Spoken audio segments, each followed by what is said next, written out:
આજે તો સવારમાં હું ને કામાક્ષી બે મેચિંગ કલરના કપડાં પહેરીને સરસ મજાના તૈયાર થઈ ગયા છે અને ઘરના બીજા મેમ્બર્સ પણ બધા તૈયાર થઈ ગયા છે કેમ કે આજે અમારે કુટુંબમાં શ્રીમતનો પ્રસંગ છે એટલે ત્યાં જવાનું છે.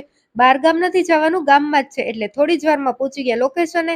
બહારગામથી મહેમાન અને કુટુંબના બધા આવી ગયા હતા. અમે પણ બધા સાથે બેસી ગયા અને બધા ભેગા થઈ એટલે મજા આવે વાતું કરવાની બધા સાથે. અને આ છોકરાઓ તો બેબી શોવરનું ડેકોરેશન ચાલતું હતું, ત્યાંથી ફુગા લઈ આવીને રમતા હતા. એ બધા એની અલગ જ મોજમાં હતા એ લોકો.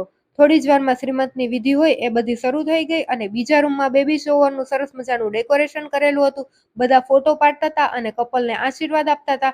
પછી જમણવાર શરૂ થઈ ગયો, બધા જમવા બેસી ગયા અને આજે તો સરસ મજાનો તડકો નીકળ્યો છે અમારે. એ જોઈને ખૂબ આનંદ થયો. ઘરે આવીને મેં કપડાં ચેન્જ કર્યા. હવે મારે મેકઅપ કાઢવાનો છે તો એના માટે મેં એક રકાબીમાં આટલું થોડુંક દૂધ લઈ લીધું છે. હું આવી જ રીતે મેકઅપ કાઢું છું, ફટાફટ બધો મેકઅપ આવી રીતે નીકળી જાય.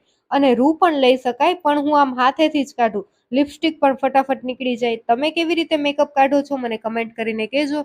દૂધથી મેકઅપ બધો નીકળી ગયો. પછી મેં પાણીથી મોઢું ધોઈ નાખ્યું, એકદમ ક્લીન થઈ ગયું મોઢું.